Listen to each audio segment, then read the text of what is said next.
293 अगर आप पढ़ेंगे तो उसमें लिखा हुआ है the person who is liable to pay the consideration is the recipient of the service. अभी मैं पढ़ूंगा इसको, करेक्ट है। तो जो ओनरशिप वाला कॉन्सेप्ट है वो लगेगा नहीं यहां पर। दूसरा, अब अगर अनअप्रूव्ड गैरेज में मोटर कार रिपेयर होता है तो ये अनअप्रूव्ड गैरेज बिल किसके नाम पे रेज करेगा, इंश्योरेंस कंपनी या ओनर के नाम पे? ओनर। ओनर के नाम पे, मान लीजिए मिस्टर ए के नाम पे कर दिया। अब मिस्टर ए उसका रीइंबर्समेंट करवा लेगा, तो क्या इस रीइंबर्समेंट पे इसको जीएसटी क्रेडिट मिलेगा या नहीं मिलेगा? और ये सारा वीडियो जो भी रिकॉर्डिंग कर रहे हैं, लाइव रिकॉर्डिंग कर रहे हैं, ये यूट्यूब में भी जाएगा। और यूट्यूब के ऑडियंस को कहना चाह रहा हूं कि अगर आप इस लाइव डिस्कशन का पार्ट होना चाह रहे हैं तो आपको ये हमारा एक जीएसटी लिटिगेशन प्रीमियम क्लब है, उसको ज्वाइन कीजिएगा। हमारा ऑफिस के नंबर पर कॉल करके डिटेल पता कर लीजिएगा। दूसरा, यूट्यूब में एक सब्सक्रिप्शन के साथ एक बटन होता है जिसको हम लोग ज्वाइन का बटन कहते हैं। उस ज्वाइन करेंगे तो उसमें जीएसटी के सारे कोर्स हमने अपलोड किए हुए हैं, तो उसको भी आप एक्सप्लोर कर सकते हैं।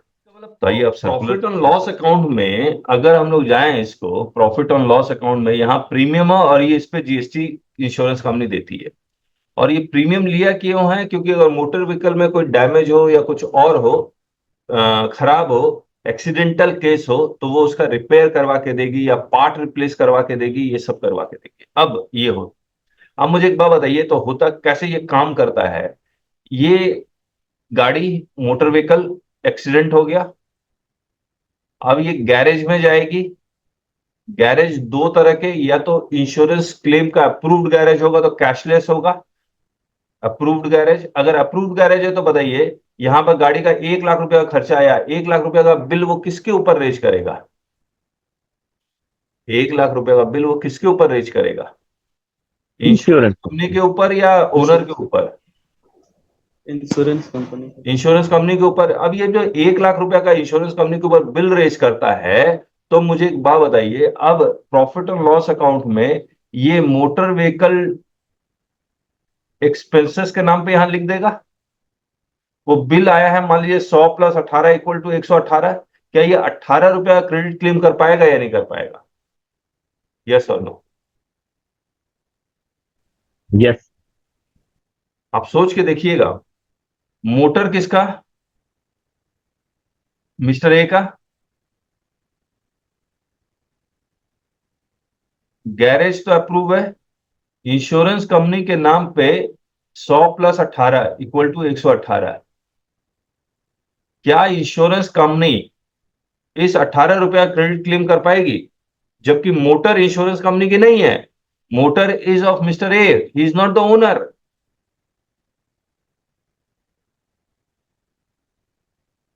हेलो।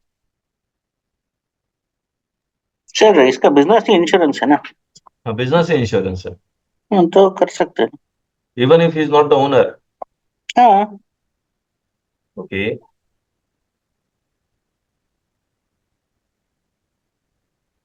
चलिए, सर्कुलर तो कहता है कर सकता है। मैं, और उसमें कारण यह है कि who is the recipient of the service,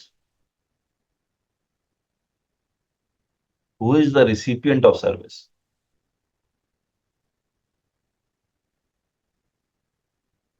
अरे कहिए। Insurance company. नहीं नहीं, इंश्योर रिसिपिएंट 293 में डिफाइंड है। तो who is okay. Considered recipient, mister A who is the owner और इंश्योरेंस कंपनी? इंश्योरेंस कंपनी का नाम पे ही बिल आता है ना। 293 अगर आप पढ़ेंगे तो उसमें लिखा हुआ है the person who is liable to pay the consideration is the recipient of the service. अभी मैं पढ़ूंगा इसको, करेक्ट है। तो जो ओनरशिप वाला कॉन्सेप्ट है वो लगेगा नहीं यहां पर। दूसरा, अब अगर अनअप्रूव्ड गैरेज में मोटर कार रिपेयर होता है तो ये अनअप्रूव्ड गैरेज बिल किसके नाम पे रेज करेगा, इंश्योरेंस कंपनी या ओनर के नाम पे? ओनर। ओनर के नाम पे, मान लीजिए मिस्टर ए के नाम पे कर दिया। अब मिस्टर ए उसका रीइंबर्समेंट करवा लेगा, तो क्या इस रीइंबर्समेंट पे इसको जीएसटी क्रेडिट मिलेगा या नहीं मिलेगा? कहिए। इनवॉइस इंश्योरेंस कंपनी के नाम पे होना चाहिए, वो तो इसके नाम पे होगा। तो नहीं मिले। अगर इंश्योरेंस कंपनी के नाम पे नहीं हुआ तो इंश्योरेंस कंपनी के नाम पे तो नहीं है, ये इसको बिल दे देता है, ये इसका रीइंबर्समेंट कर देता है, इंश्योरेंस कंपनी के नाम पे कहां से आ जाएगा इनवॉइस? लेकिन उसके बावजूद ये सर्कुलर कह रहा है, देखिए क्लॉज ए के कंडीशन को नहीं सेटिस्फाई करता है, बी के कंडीशन को भी नहीं सेटिस्फाई करता है, क्योंकि ए कहता है इनवॉइस होना चाहिए, वो भी इंश्योरेंस कंपनी के नाम पे है, मिस्टर ए जो अनरजिस्टर्ड है। बी कहता है the services should have been received by the taxpayer, registered taxpayer, और services is being received by mister A. उसके बावजूद ये सर्कुलर। सर बक्सेटी बोल रहा हूँ। हाँ हाँ। ये इंश्योरेंस कंपनी है ना, रिस्क के लिए सर्विस प्रोवाइड कर रही है ना, उसके लिए इसके लिए बेनिफिट मिलेगा सर उसको। अच्छा देखिए, इसमें मैं गलती बोल गया। अवेलेबिलिटी, अगर ये रीइंबर्समेंट करवा रहा है तो आईटीसी नहीं मिल रहा है, no ITC. Availability of when invoice is not in the name of insurance company, ITC is not available as it does not satisfy the conditions of clause this. Correct. एक बार पढ़ लेते हैं। Availability of ITC in reimbursement mode of claim of settlement. ITC is available to insurance company for motor vehicle repair expense in reimbursement mode of claim settlement. Extent of ITC when invoice includes amounts exceeds approved claim cost. मतलब 100 रुपए की जगह सिर्फ 70 रुपए का ही हुआ है तो 70 रुपए के बेसिस पे ही आपको क्रेडिट मिलेगा। If separate invoice, full ITC on invoice issued to insurance company. If single invoice, ITC limited to reimburse approved claim cost. Availability of ITC when invoice is not in the name of insurance company, ITC not available as it does not satisfy condition of this. Insurance company is considered a recipient. ITC for motor vehicle repair service not barred under section this. Invoice should be in the name of the insurance company for ITC eligibility. ये है। अब एक बार काम क्या करते हैं हम लोग, इसको पढ़ते हैं। Are engaged in providing general insurance services in respect of insurance motor vehicles, insure the cost of repairs, damages of motor vehicles incurred by the policy holders and settle the claim in two modes, cashless or reimbursement. Under both modes of settlement, the insurance company accounts for repair liability as claim cost and is liable to make payment of approved repair charges to the garage. In both the cases, the invoices are generally issued by the garages in the name of the insurance companies. While in case of cashless mode, the insurance companies directly make the payment of approved repair charges to the network garage. In case of reimbursement mode, the payment is first made by the insured to the non-network garage, which is subsequently reimbursed by the insurance company to the insured to the extent of approved repair oblique claim cost. It is being claimed by the said field formation that in case of reimbursement mode of claim settlement, there is no credit facility offered by the garages to the insurance companies, and therefore the supply of repair service is made by the garage to the insured and not to the insurer. क्या मतलब हुआ? It is being claimed by the said field formation that in case of reimbursement mode of claim settlement, there is no credit facility offered by the garages to the insurance companies, and therefore the supply of repair service is made by the garage to the insured, यानी कि owner, and not to the insurer. यही मतलब हुआ ना? मतलब bill company के नाम पे नहीं होता, इंश्योर्ड के नाम पे होता है। Okay. General. Okay. The insurance company which are engaged in providing general insurance services in respect of insurance of motor vehicles, insure the cost of repairs or damages of motor vehicles insured by the policy holders and settle the claim in two modes, cashless or reimbursement, whether ITC is available. Chaliye. Under reimbursement mode of claim settlement, the insured avails repair services from non-network garages with which the insurance company do not have routine business relationship. The said garage issues the invoices in the name of the insurance company. अच्छा, insurance company के नाम पे भी invoice issue हो सकता है while not कुछ exceeding इसमें हो सकता है, हाँ जी। कभी कभी होता भी है। हम अगर बोल दे गैरेज वाले को कि भाई नाम में इनवॉइस मेरे नाम पे मत काटना, इंश्योरेंस कंपनी के नाम पे बना दे।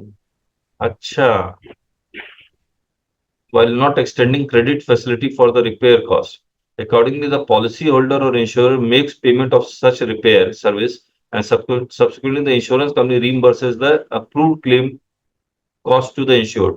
according to the policy holder oblique insurance insured makes payment of such repair services. ये गैरेज जो है ये इनवॉइस किसके नाम पे काट दिया? इंश्योरेंस कंपनी के नाम पे काट दिया, और ये जो ओनर है ये इसका पेमेंट करता है। फिर इस इनवॉइस के बेसिस पे ये इसको रीइंबर्समेंट करता है। समझ गए? ऐसे केस में इस इंश्योरेंस कंपनी को क्रेडिट मिल जा रहा है।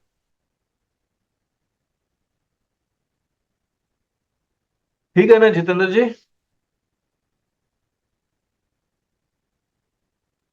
हाँ सर। ठीक है।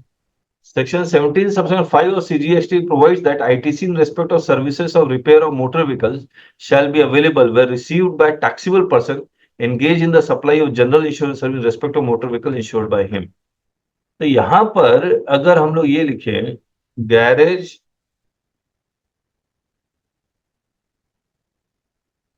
issues invoice in the name of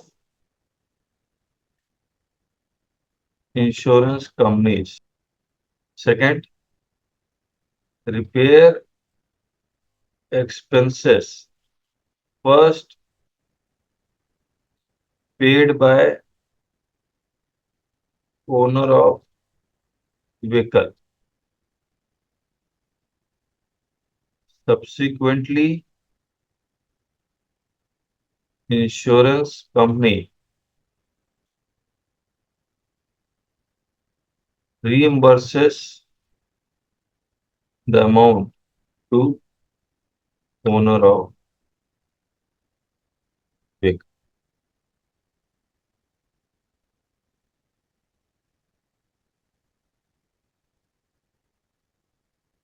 दिख रहा है कि हैंग कर रहा है?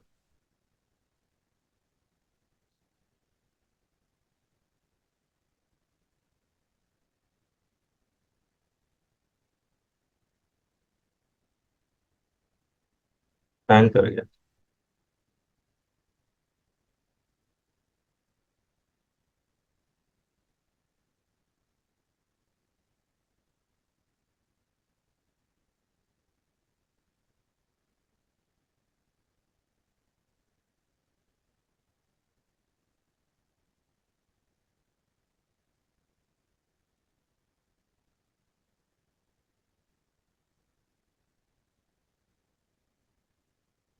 आपने कैसा हैंग किया? कुछ नहीं बोल रहा है।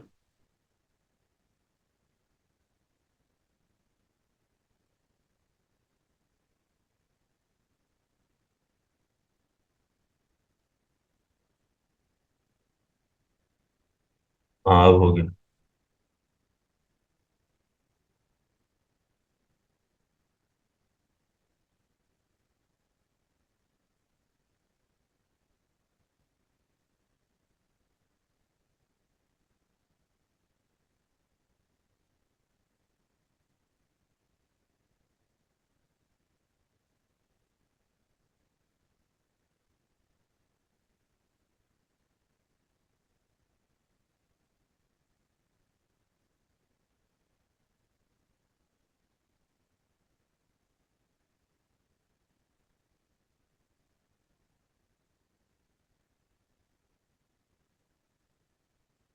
अब Section 16 of CGST Act provides that every registered person shall subject to such condition restrictions as may be prescribed and in the manner specified in Section 49 be entitled to take credit of input tax charge on any supply of goods. ठीक है, ये तो ठीक है.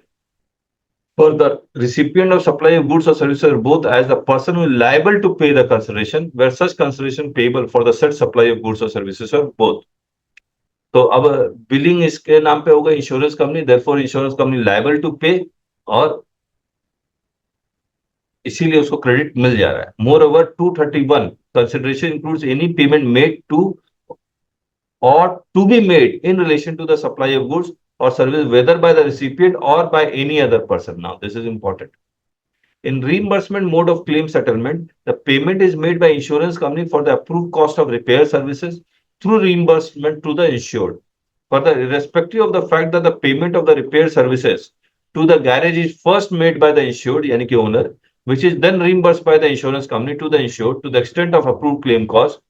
The liability to pay for the repair services for the approved claim cost lies with the insurance company, and thus the insurance company is covered in the definition of recipient.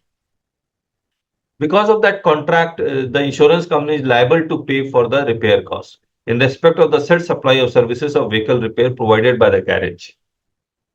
Moreover, availment of credit in respect of input tax paid on motor vehicle repair services received by the insurance company for outward supply of insurance services for such motor vehicle is not barred. ठीक है? Accordingly, it is clarified that ITC is available to the insurance companies. Second, where the invoice is raised by the garage also includes an amount in excess of the approved claim cost, the insurance company only reimburses the approved claim cost to the garage after considering the standard deductions. तो फिर credit कितना का मिलेगा? तो जितना वो approved claim cost का ही मिलेगा, यानी कि जितना रीइंबर्स कर रहा है. Input tax credit may be available to the insurance company on the said invoice issued to the insurance company, subject to reimbursement of the said amount by insurance company to the customer. However, if the invoice for full amount for repair services is issued to the insurance company, while the insurance company makes reimbursement to the insured only for the approved claim cost, then the ITC may be available to the insurance company only to the extent of reimbursement of the approved claim cost to the insured and not on the full invoice value. Whether ITC is available to the insurer where the invoice for the repair of the vehicle is not in the name of the insurance company. तो invoice अगर insurance company के नाम पे नहीं है तो credit नहीं मिलेगा. ठीक, कंप्लीट.